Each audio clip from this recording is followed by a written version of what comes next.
혹시 여러분 중에서 나는 복 받는 거 별로 안 좋아한다 하시는 분 없으신가요? 네. 복이 무엇이냐, 이 구체적인 내용이 중요하겠죠. 그렇지만 복은 일단 우리가 느끼기에 좋은 것이다 라는 것은 아마 여기 계신 분들 모두 동의하실 거라 생각합니다. 제가 살면서 새해 복 많이 받으세요, 아니면 복 많이 받으세요 라고 말을 할 때 저를 싫어한다거나 격하게 저의 뺨을 때린다거나 그런 사람을 만나본 적이 없습니다. 복은 좋은 것이기 때문에 누구나 복을 받길 원합니다. 우리가 누군가 나에 대해서 복을 빌 때 우리는 긍정적인 사람이다 이렇게 평가하기도 하죠. 우리가 지금 읽고 있는 마태복음 5장의 8복부터 마태복음 7장까지는 예수님이 이 땅에 내려오셔서 처음으로 하신 설교 말씀이다 이렇게 말합니다. 여러분, 처음으로 가장 먼저 예수님이 하신 말씀이 바로 우리가 나누고 있는 8가지 복 8복이죠. 이 8복의 말씀을 통해서 우리가 말씀을 들을 때요, 여러분들 한 가지 질문을 마음에 품고 말씀을 들어보시면 좋을 것 같습니다. 하나님은 어떤 분이신가? 이 팔복의 말씀 속에 하나님은 어떤 분이신가? 라는 질문을 가지고 여러분들이 말씀을 들을 때 여러분, 우리가 하나님이 어떤 분인지를 발견하게 됩니다. 이 땅에서 맨 처음으로 설교를 하실 때 운을 띄운 말씀이 8가지 복이다 이렇게 말씀드렸죠.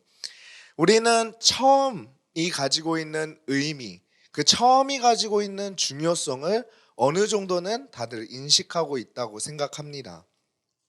여러분이 만약에 이 땅에 내려오신 예수님이라면 여러분은 어떤 말씀을 첫 번째로 전하고 싶으실까요? 아마 저도 설교를 준비하면서 고민하는데 쉽게 답이 내려지지 않더라고요. 그런데 오늘 말씀을 보니 예수님은 이 땅에서 우리에게 하신 첫 설교가 복이 있다, 복에 대해서 말씀하고 있는 겁니다. 간혹 우리가 하나님에 대해서 생각할 때 하나님은 내가 너무 기뻐하는 걸 별로 안 좋아하실 것 같아. 하나님은 내가 부자가 되는 걸, 부유해지는 걸 별로 안 좋아하실 것 같아. 혹은 하나님은 내가 넉넉하게 여유롭게 사는 걸 별로 안 좋아하실 것 같아. 이런 생각을 가지고 계신 분들이 있을 때가 있습니다. 그러나 여러분, 우리가 팔복의 말씀을 통해 발견할 수 있는 하나님은 어떤 분이십니까? 하나님은 우리에게 복을 주기 원하시는 분입니다. 하나님은 우리를 풍성하게 채우시기 원하시는 분입니다. 특별히 하나님은 우리의 부유함이 되기를 간절히 바라고 계십니다. 그래서 하나님은 선하신 분이고 하나님은 지금도 우리의 필요를 채우시기 위해서 계속해서 그 필요를 살피시고 열심히 성실하게 일하고 계시죠.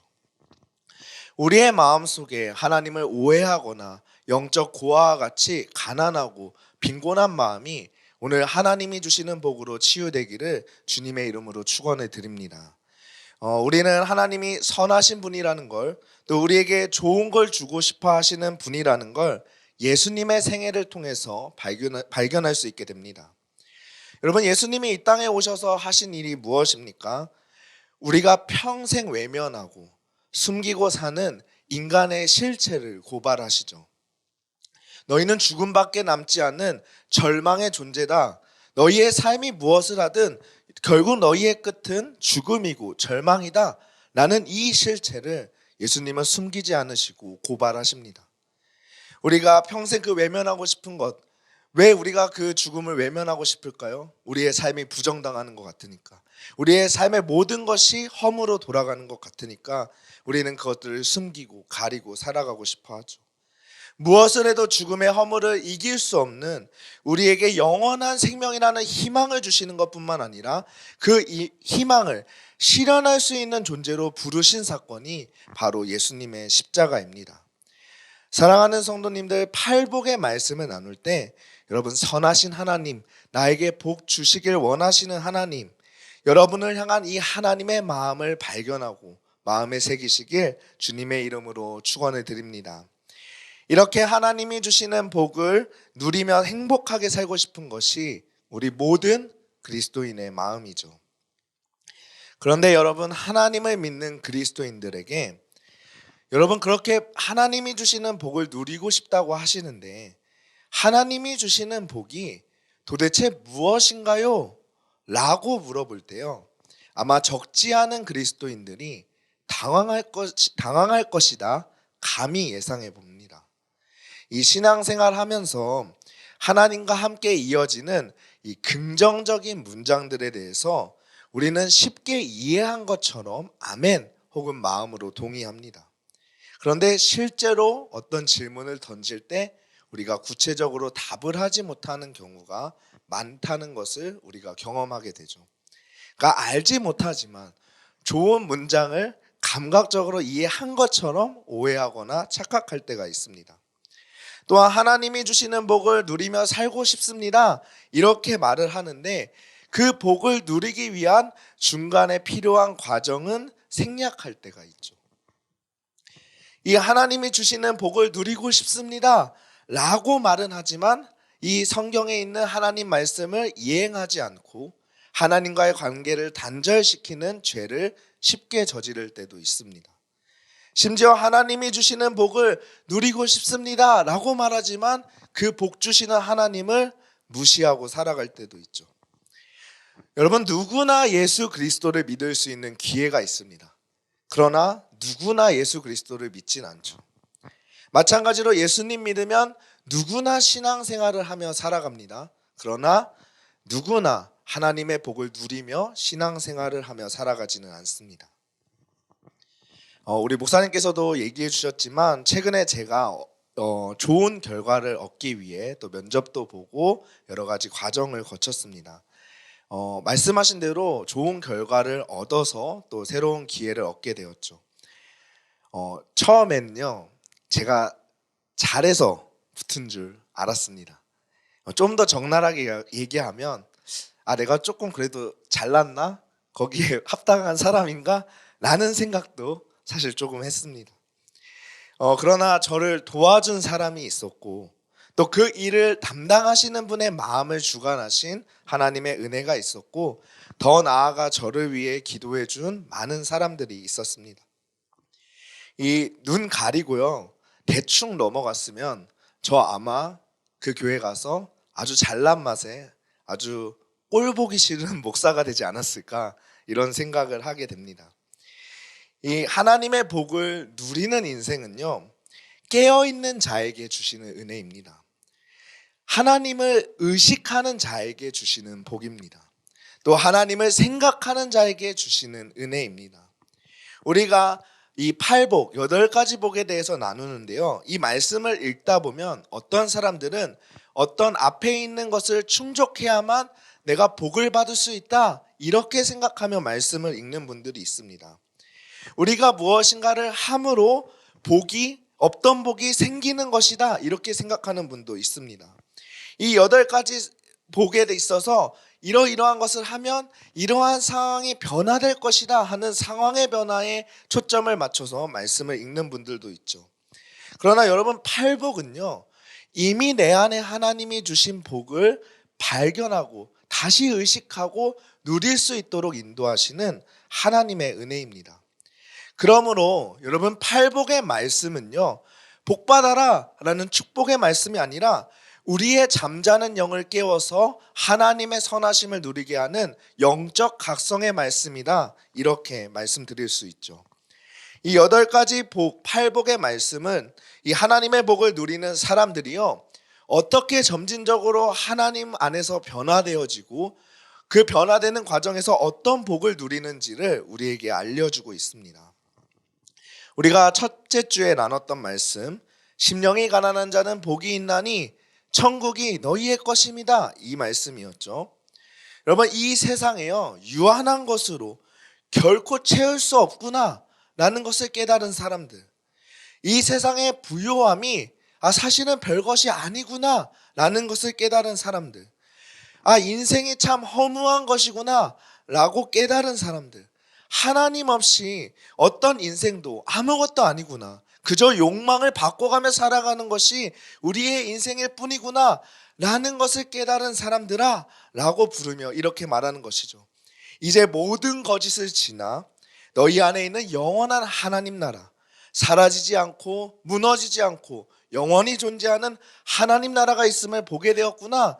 너가 그 복을 누리게 되었구나. 너는 참 복되도다. 이렇게 말씀하시는 것이 우리에게 주시는 심령이 가난한 자에 대한 복입니다.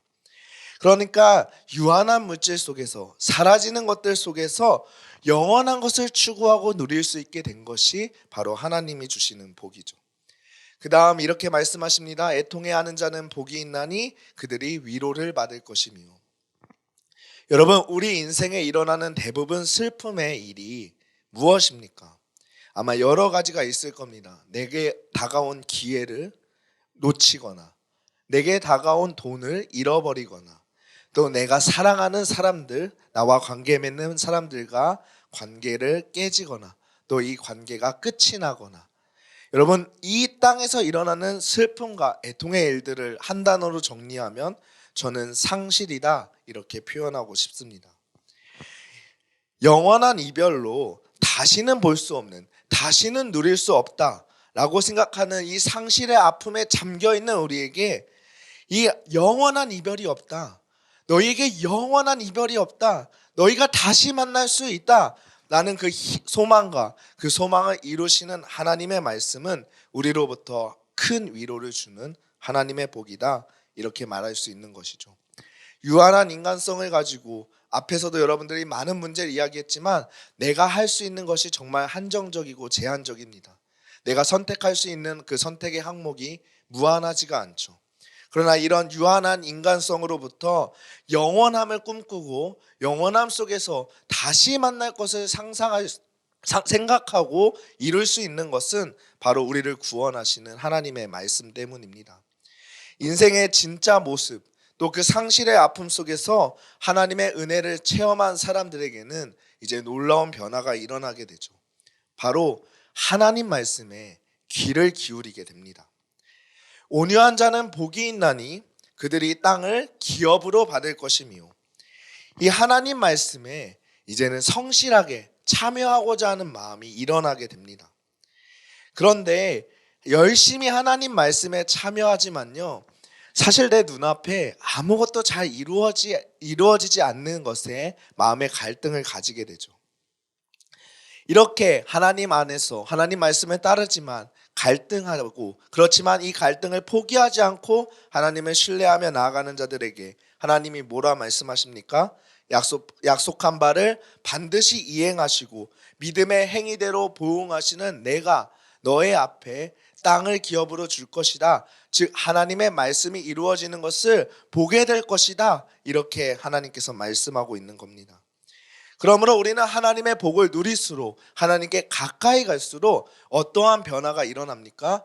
하나님을 신뢰하는 마음이 자라나게 됩니다.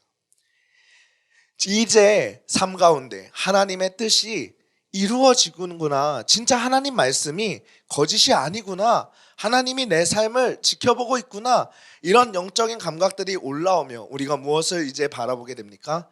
하나님은 도대체 무슨 뜻을 가지고 있을까? 이런 마음이 자라나게 되죠. 의에 줄이고 목마른 자는 복이 있나니 그들이 배부를 것이요. 하나님의 뜻을 주목하고 그 뜻을 알아가고자 하나님의 뜻을 소망으로 두고 살아가는 사람들아, 하나님의 뜻을 발견하여 오늘을 살아가는 것을 넘어 내일을 기대하는 은혜가 우리에게 임하게 됩니다. 충만에 이르는 것이죠.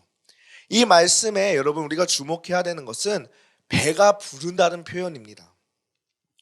여러분, 배 터지게 배부르게 먹은 기억들 다 있으시죠? 네, 저도 어제 짜장면에 탕수육까지 먹으니까 배가 엄청 부르더라고요. 배부름은요, 적당한 만족이 아닙니다. 배가 터질 것 같아서요, 내일 아침 안 먹어도 되겠다, 이것이 바로 배부름의 상태입니다. 여러분, 내일을 알지 못하는 인간이 할 수 있는 것은요, 오늘을 만족하며 사는 것입니다. 그러나 여러분, 하나님의 뜻이, 그 반드시 이루어지는 뜻이요, 연속적으로 나의 삶 가운데 함께 한다는 걸 깨달은 사람들은 어떻게 됩니까? 오늘을 만족하는 것을 넘어서요, 내일을 기대하는 삶을 살아가게 됩니다. 이러한 하나님에 대한 오늘에 머무는 것이 아니라 내일까지도 넉넉하게 기대하며 살아갈 수 있는 그 기쁨을 누리고 있는 우리 삶 가운데 이런 메시지가 전해집니다. 긍휼히 여기는 자는 복이 있나니 그들이 긍휼히 여김을 받을 것이며. 여러분, 하나님이 주시는 충만으로 타인의 잘못을 기꺼이 용서할 수 있는 사람은 어떤 사람입니까? 넉넉한 사람입니다. 그 사람을 용서할 수 있는 마음의 여유와 넉넉함이 있을 때 우리는 용서할 수 있는 것이죠. 그러한 사람에게 하나님이 넉넉히 대할 것이다 말씀하고 있습니다. 내일을 기대할 수 있는 그 넉넉함이요, 다른 사람의 죄를 용서할 수 있는 능력이 됩니다. 그 능력을 통해서 우리가 얻은 복이 무엇입니까? 어떤 죄도, 여러분의 어떤 죄도 하나님의 구원을 방해할 수 없는 그 놀라운 하나님의 사랑이 여러분을 향해 있다는 것을 우리는 깨닫게 되는 것이죠. 그리고 이제 오늘 우리가 함께 나눌 귀한 말씀인 마음이 깨끗한 자는 복이 있나니 그들이 하나님을 볼 것이다 라는 말씀입니다. 여러분, 마음이 깨끗하다라는 거에 대해서요, 제가 설교 준비하면서 참 많은 고민을 했습니다. 이게 어떻게 와닿을 수 있을까? 마음이 깨끗하다는 거, 집안일 했던 것도 생각해보고 또 차를 청소했던 것도 생각해보고 여러 가지 생각을 해봤는데요, 제가 이 말씀을요 반대로 생각하니까 너무 명확해지더라고요. 마음이 깨끗한 자는 복이 있나니 그들이 하나님을 볼 것이미요 라는 말씀을 반대로 생각해보면요, 마음이 복잡한 사람은 복이 없나니 그들이 하나님을 보지 못할 것이다 라고 보면 참 이해가 빠르게 되더라고요. 이 과거에 2014년에는요 엄청난 베스트셀러였고 아마 현대를 살아가는 사람들에게 스테디셀러와 같이 여겨지는 책이 있습니다. 바로 게리 켈러의 원띵이라는 복잡한 세상을 이기는 단순한 힘이라는 책이 있습니다. 정말 많은 부스가 팔렸고 정말 전 세계적으로 인기가 있는 책이었는데요, 이 책의 5장에 보면요 멀티태스킹이라는 거와 관련된 내용이 나옵니다. 이 멀티태스킹은요 한 번에 두 가지 일 이상을요 효율적으로 처리하는 능력을 부르는 말이죠. 여러분, 이 책의 저자가요 멀티태스킹에 대해서 이렇게 말합니다. 거의 모든 사람이 멀티태스킹이 효과적이고 효율적이다라고 믿고 있지만 실상은 그렇지 않습니다. 멀티태스킹은 삶의 방식이 아니라 삶의 허상일 뿐입니다. 2009년 보도 부문에서 플리처상을 수상한 운전 중 한눈 팔기에 대한 기사를 보면 운전 중에 간단한 문자를 하나를 보낼 때 교통사고가 일어날 확률이 16%가 증가한다고 합니다. 그리고 운전 중에 간단하게 하는 전화통화는 사고가 일어날 확률을 40%나 증가시킨다고 합니다. 이런 이야기를 하며 우리에게 저자가 질문합니다. 생명이 달려있는 문제에서는 멀티태스킹은 매우 치명적입니다. 여러분 중에서 수술 중에 다른 일을 하는 의사에게 몸을 맡기고 싶은 분이 계십니까? 여러분이 타는 비행기에 그 비행사가 멀티태스킹으로 비행 말고 다른 일을 하는 그 비행을 운전하는 사람이 운전하는 비행기를 타고 싶은 사람이 있습니까? 이렇게 질문을 합니다. 여러분, 제가 작년 말에요 정말 좋은 와이프 만나서 일주일이나 국내 여행을 돌아본 적이 있습니다. 강원도부터 해서 부산까지, 또 여수 갔다, 전주 갔다, 수원 갔다, 이제 집으로 이렇게 돌아왔는데요, 여러분, 여행의 묘미가 뭘까요? 여러분들은 여행이 왜 즐거우신가요? 여러 가지가 있겠지만 아마 모두가 동의할 만한 카테고리 하나는 아마 음식이 아닐까, 맛있는 음식을 먹는 것이 여행의 즐거움이 아닐까 생각을 해봅니다. 제가요 6일 동안 쭉 돌아다니면서요 먹었던 것들 중에서 딱 세 가지 음식이 기억을 합니다. 하나는 순두부 두루치기, 들어보셨나요? 순두부 두루치기 저 처음 들어봐가지고 저는. 그리고 아기찜, 아기탕. 저 아기를 아예 안 먹거든요. 제가 이제 드디어 구원 받았습니다. 아기의 맛을 이제 깨닫게 됐어요. 아기찜, 아기탕, 여수에서 정말 맛있더라고요. 제가요, 이 맛있는 음식을 먹으면서요, 생각한 것이 있습니다.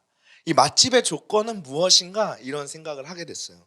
그리고요, 제가 먹었던 음식점을 이렇게 살펴보니까요, 그 음식점에서요, 주력하는 한 가지 메뉴가 있었어요. 물론 사이드로 다른 메뉴들도 있지만 이 음식점 하면은 생각나는 딱 그 시그니처 메뉴가 꼭 있더라고요. 제가 그걸 생각해 보니까 사람들이요, 이 집을 오는 이유는 그 음식은 이 집에서만 맛볼 수 있기 때문에, 이 맛을 그 집에서만 맛볼 수 있기 때문에 멀리서도 찾아와서 그 음식점을 찾아가는 거 아니겠습니까? 여러분, 성경을 읽지 않아서, 말씀을 모르는 것, 기도를 하지 않아서 하나님을 경험하지 못하는 것 등 여러분, 신앙생활을 잘 하지 못하는 것에 대해서 여러 가지 이유를 들면서 설명할 수 있습니다. 그러나 이 모든 문제를요, 열거해서 그 가운데 있는 공통점을 살펴보면 여러분, 한 가지에 도달하게 됩니다. 오늘날 신앙생활하는 많은 그리스도인들이 신앙생활을 잘 하지 못하는 가장 큰 문제는요, 사실 하나님께 몰입하지 못하기 때문입니다. 오늘 우리가 읽은 8절의 말씀을 생각해 보시기 바랍니다. 우리가 신앙생활을 하면서요, 지금 예배를 드리고 있고 하나님께 집중하고 있잖아요. 하나님께 몰입하고 있잖아요. 그런데 여러분, 이 예배가 끝나고 교회 밖에 나가면 여러분, 어떤 일이 펼쳐집니까? 분명히 이곳에서 내가 보고 느꼈던 하나님이요, 어디 갔는지 모르겠어요. 삶을 사는 순간부터요, 하나님이 없는 것처럼 느껴지더라고요. 저도 사역을 그만두고요, 아르바이트도 하고 삶을 살아가는데요, 그냥 힘든 일을 이제 시작하고 정말 고된 육체적인 노동을 할 때는요, 와, 하나님이고 뭐고 그냥 집에 들어가면 씻고 자기 바쁘더라고요. 정말로 와, 이 하나님을 볼 수 없게 되는 놀라운 신비를 경험하게 됩니다. 여러분, 그런데 왜 보지 못할까요? 왜 우리가 하나님을요, 교회 밖에만 나가면 왜 만나질 못할까요? 우리의 마음이요, 분리돼서 그렇습니다. 우리의 마음이요, 자꾸 나뉘어져요. 우리의 복잡한 마음이요, 정리가 되지 않는 거예요. 세상의 삶과요, 신앙의 삶을 그래도 동시에 살아갈 수 있지 않을까? 이 기준과 이 기준을 두 가지 다 부합해 살 수 있지 않을까? 멀티태스킹이 가능하지 않을까? 라는 이 삶의 허상 속에요, 우리가 허우적대면서 복잡한 마음을 해결하지 못하기 때문에 우리가 이 교회 밖을 나가게 되면 하나님을 보지 못하게 되는 것이죠. 여러분, 복잡한 마음은요, 우리 신앙을 병들게 만듭니다. 하나님께 몰입하지 못하게 만듭니다. 이 복잡한 마음을 정리하지 않고서 하나님과 함께하는 신앙생활, 하나님의 복을 누리는 신앙생활은요, 절대 불가능한 것입니다. 여러분, 하나님 믿는다고 말하면서요, 하나님 의심하고 하나님 뜻을 선택하기를 주저하고 갈등하는 삶만이 우리가 살아갈 수밖에 없습니다. 여러분, 복음이 주는 자유와 풍요를 누리는 것이 아니라 나에게 신앙이 언제부턴가 불편하고 불만족스러운 인생을 살아가는 하나의 요소가 되었다면 여러분, 신앙을 어떻게 하고 싶으십니까? 누구나 버려버리고 싶겠죠. 여러분, 정말 신앙생활이 그런 것이라면 저는 이 자리에서 여러분에게 호소하고 싶습니다. 여러분, 신앙 버리고 도망가십시오.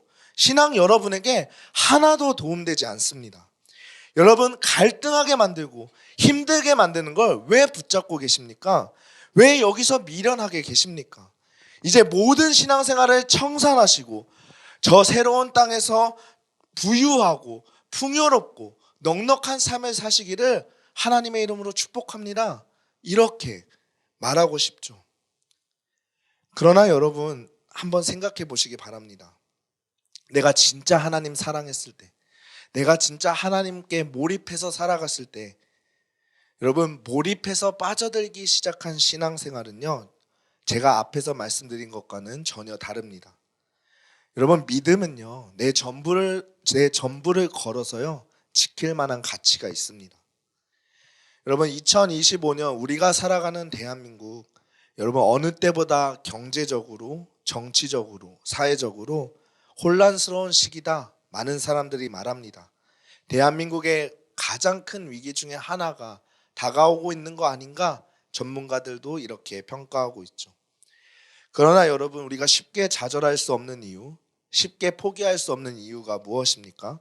여전히 우리가 이러한 절망 속에 살아가지만 소망과 희망을 버릴 수 없는 이유가 무엇입니까?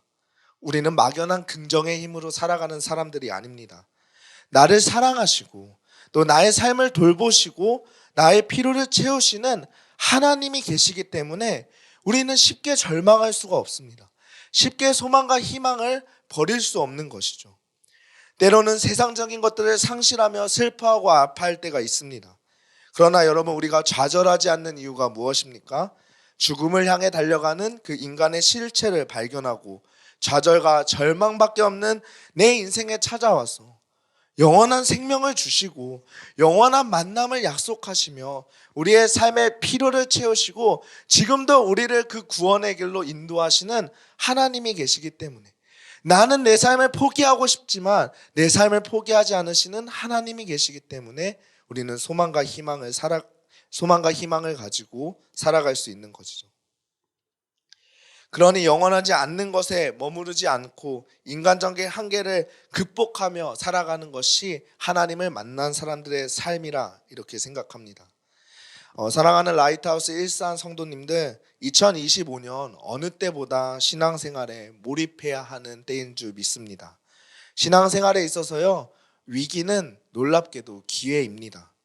위기는요, 하나님께 더 몰입하기에 우리에게 좋은 환경과 우리의 신앙을 이끌어 줍니다.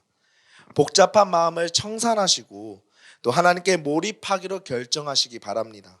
신앙의 걸음을 내디디면서 고민하시고 갈등하시기 바랍니다. 아무것도 하지 않고 그저 앉아서 머리로 고민하면요, 여러분, 마음만 더 복잡합니다. 복잡한 마음을 단순하게 만드는 힘은요, 바로 마음을 실천하는 행동에 있습니다. 그렇다면 하나님께 몰입해 살아가는 신앙생활을 결정하게 될 여러분 앞에 놓여져 있는 것들을 나누고 말씀을 마치도록 하겠습니다. 여러분, 복잡한 마음을 청산하고요, 하나님께 몰입하기로 결정하실 여러분들을 정말 축복합니다. 그런 여러분의 결단을 하나님께서 기뻐하실 줄 믿습니다. 그러나 여러분, 여러분의 결단 이후에 여러분이 마주할 정말 인생의 실체는 무엇일까요? 바로 갈등입니다. 여러분, 하나님으로부터 멀어져 살아온 여러분의 인생, 그 열심을 다해 살아왔던 그 인생이요, 아직 멈춘 것은 아닙니다. 여전히 하나님으로부터 멀어지는 인생은 진행되고 있습니다. 이것을 조금 더 풀어서 여러분들이 이해하실 수 있게 말을 해보겠습니다. 여기 10의 힘으로 달려가는 버스가 있습니다. 이 버스를 멈추기 위해서 반대편에서 혹은 뒤쪽에서 얼마만큼의 힘을 가해야 버스가 멈추겠습니까? 네, 맞습니다. 여러분 네, 그렇죠. 배운 지 오래되셨으니까, 네, 관성의 법칙을 생각했을 때 그만큼의 힘을 가해야지만 멈추게 되어 있죠. 여러분, 생각해 보시기 바랍니다. 내가 하나님으로부터 멀어지기 위해 얼마나 많은 힘을, 전력을 다해 살아왔는지를 생각해 보시기 바랍니다. 이 걸음을 멈춘다는 것은요, 그만큼 열심히 한 만큼 반대로 힘이 들어가야 여러분들이 하나님으로부터 멀어지는 것을 멈출 수 있습니다. 즉, 여러분, 감정적인 부분, 종교적인 감정으로 하는 결단이 여러분의 그 결단을 지켜주지 못한다는 것입니다. 실제로 하나님 앞에 몰입하기로 결단하는 것은요, 많은 힘과 노력이 필요하다는 것을 우리에게 알려주고 있습니다. 또 여러분이 하려고 하는 그 몰입에 있어서요, 그 몰입이 왜 필요한지, 그것이 나의 인생에 어떤 가치를 부여하는지 날마다 마음을 새롭게 하지 않으면요, 이 결단은 오래가지 않습니다. 여러분, 몰입은요, 그냥 하는 게 아닙니다. 자신의 온 힘을 다해서요, 전력을 다해 하는 것이요, 몰입입니다. 몰입은 나의 감정과 생각, 의지 등 전인격적인 모든 것을요, 그 방향을 향해 던지는 행위가 바로 몰입입니다. 의무와 당위로요, 며칠 동안은 몰입할 수 있습니다. 그러나 그 당위가 약해지면, 그 의무가 지켜지기 싫은 마음이 더 커지면 결국 그 의무와 당위는 사라지게 되는 것이죠. 내가 하나님께 몰입하는 것이 어떤 의미인지, 그것이 어떤 결과를 초래하는지 여러분 날마다 우리는 마음을 새롭게 해야 합니다. 여러분에게 한번 질문해 보겠습니다. 여러분, 우리가 살아가는 세상은 어떻게 돌아가고 있습니까? 여러분은 이 세상이요, 정말 어떻게 흘러가고 있다고 생각하십니까? 이 세상은요, 하나님의 경륜을 따라 흘러가고 있습니다. 하나님이요, 이 세상을 통치하고 계십니다. 그렇다면 여러분들이 이 세상에서 일어나는 일들을 마주할 때 여러분들 우리가 무엇을 생각해야 될까요? 바로 하나님이 세상을 통치하는 것을 정말 믿는다면, 그 뜻에 내가 정말 몰입한다면요, 우리는 하나님 앞에 나아갈 수밖에 없습니다. 또 여러분, 모든 사람이요 죽음을 지나서 하나님의 말씀대로 그 저울에 올라가 심판을 받고 그의 살아간 삶대로 하나님께서 보응하신다라고 성경은 말합니다. 그렇다면 여러분, 우리의 인생이요 끝에서 이 저울에 올라갈 텐데 우리는 무엇을 따라 살아가야 되겠습니까? 무엇을 지키며 살아가야 되겠습니까? 또 여러분에게 묻겠습니다. 여러분의 인생은요 어디로 흘러가고 있습니까? 여러분 인생을요 누가 책임져 주십니까? 여러분 인생의 가장 아름다운 모습을 아시고요, 그 아름다움을 실현시켜 주실 수 있는 능력이 있고 의지가 있는 분이 누구이십니까? 바로 하나님이시죠. 우리가 매주 공동체 고백 가운데 하나님을 뭐라고 고백합니까? 주님은 우리의 목자가 되십니다. 양이 목자를 떠나 살 수 없듯이 우리는 주님을 떠나 살 수 없습니다. 그리고 우리가 뭐라고 고백하죠? 주님께 순종하는 삶이 가장 안전하고 완전한 삶입니다. 여러분, 신앙생활이요 저절로 되는 것이 아니죠. 분리된 마음을 청산하고요 하나님 앞에 몰입하는 깨끗한 마음을 가진 사람은요 어쩌면 하나님을 보는 일이 당연한 거 아니겠습니까? 여러분, 신앙생활은요 정말 대충 할 수 있는 것이 아닙니다. 신앙생활은요 실전입니다. 구정도 지나고요 새해도 지났습니다. 여러분, 근데 새로운 날, 그런 거 뭐 별거 있습니까? 오늘부터 내가 다이어트 하면 새 날이죠. 첫날이죠. 여러분들이요 오늘부터 하나님 앞에 내가 몰입해 보겠습니다 라고 결단하면요 오늘이 그 주의 날, 새로운 날이 되는 것입니다. 이 새 날을 통해서요 여러분과 하나님의 관계, 그 깨어진 관계가요 다시 회복되기를 주님의 이름으로 축원해 드립니다. 그래서 하나님과 마주보며 하나님과 교제하며 하나님이 주시는 복을 누리게 되시기를 주님의 이름으로 축복합니다. 또한 여러분, 우리가요 하나님을 마주보는 신앙에서 머물지 않기를 간절히 소망합니다. 저는 모든 성도님들이, 하나님을 믿는 모든 신앙생활 하시는 분들이요 하나님과 마주하는 걸 넘어서요 이제는 하나님과 나란히 서서 하나님과 같은 것을 바라볼 수 있는 사람, 하나님과 마음이 통하는 사람, 하나님이 한 걸음 앞으로 내딜 때 나도 한 걸음 내디며 하나님과 함께 하는 삶, 같은 것을 바라보고 같은 것을 기뻐할 수 있는 그런 신앙생활까지 성장할 수 있기를 주님의 이름으로 축원해 드립니다.